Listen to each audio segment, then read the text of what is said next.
Thank you all. I'm going to read one more short poem here, and I want to thank Tom and Travis and Ginger for being so nice to Van and me, and for having us up, and again for you all for coming out.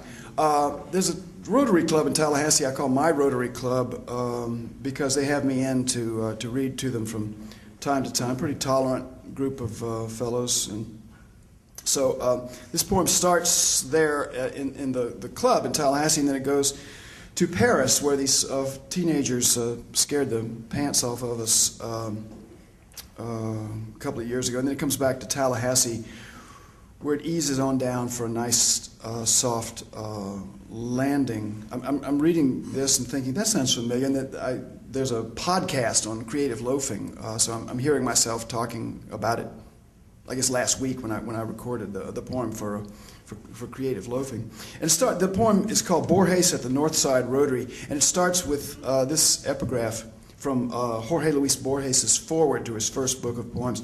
If in the following pages there is some successful verse or other, may the reader forgive me the audacity of having written it before him. After they go to the podium and turn in their happy bucks and recite the Pledge of Allegiance and the Four Truths, is it the truth? Is it fair to all concerned? Will it build goodwill and better friendships? Will it be beneficial to all concerned? I get up to read my poetry, and when I'm finished, one Rotarian expresses understandable confusion at exactly what it is I'm doing and wants to know what poetry is exactly. So I tell him that when most non-poets think of the word poetry, they think of lyric poetry, not narrative poetry, whereas what I'm doing is narrative poetry of the kind performed by, and not that I'm in any way comparing myself to them, Homer, Dante, and Milton. And he's liking this. He's smiling and nodding. And when I finish my little speech, he shouts, "Thank you, Doctor. Thank you for educating us."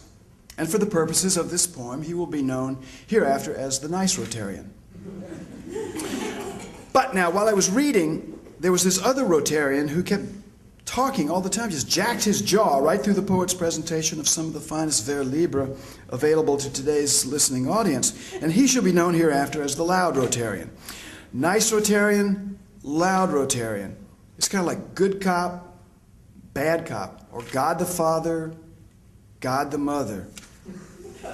Buy low, sell high, win some, lose some, come see, come saw.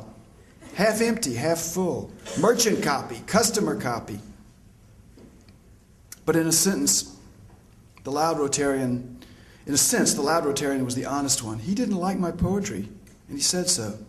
Not in so many words, but in the words he used to his table mates as he spoke of his golf game or theirs or the weather or the market or most likely some good deed that he was the spear chucker on, the poobah, the mucky muck, the head honcho. For one thing I learned very quickly was that Rotarians are absolutely nuts over good deeds, and they send doctors to Africa and take handicapped kids on fishing trips and just generally do all sorts of hands-on projects themselves or else raise a ton of money so they can get somebody else to do it for them. Whereas virtually every poet I know, myself included, spends his time either trying to get a line right or else feeling sorry for himself and maybe writing a check once a year to the United Way if the United Way's lucky.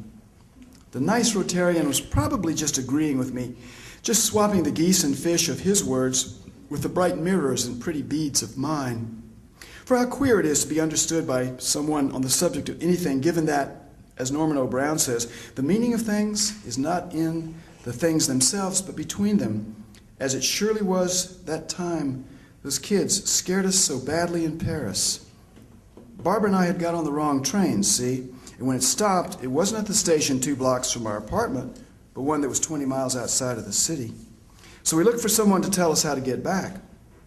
But the trains had pretty much stopped for the evening. And then out of the dark swaggered 4 Tunisian teenagers, and as 3 of them circled us, the 4th stepped up and asked the universal icebreaker, that is, question, do you have a cigarette? Answer, non, je ne fume pas. Question, you're not French, are you? Answer, non, je suis américain. Question, from New York? Non, Florida. Question, Miami? Non, une petite ville qui s'appelle Tallahassee, dans le nord de... And here the Tunisian kid mimes a quarterback passing and says, "Ah, l'université avec la bonne équipe de football." He was a fan of FSU sports, of all things, so we talked football for a while, and then he told us where to go for the last train. Now change one little thing in my life or theirs, and they or I could have been either the loud Rotarian or the nice one. And so I say to Rotarians everywhere, please forgive me, my brothers, for what I have done to you, and to myself as well. For circumstances so influence us that it is more an accident than anything else, that you are listening to me and not the other way around. And therefore, I beg your forgiveness, my friends, if I wrote this poem before you did. Thank you all so much.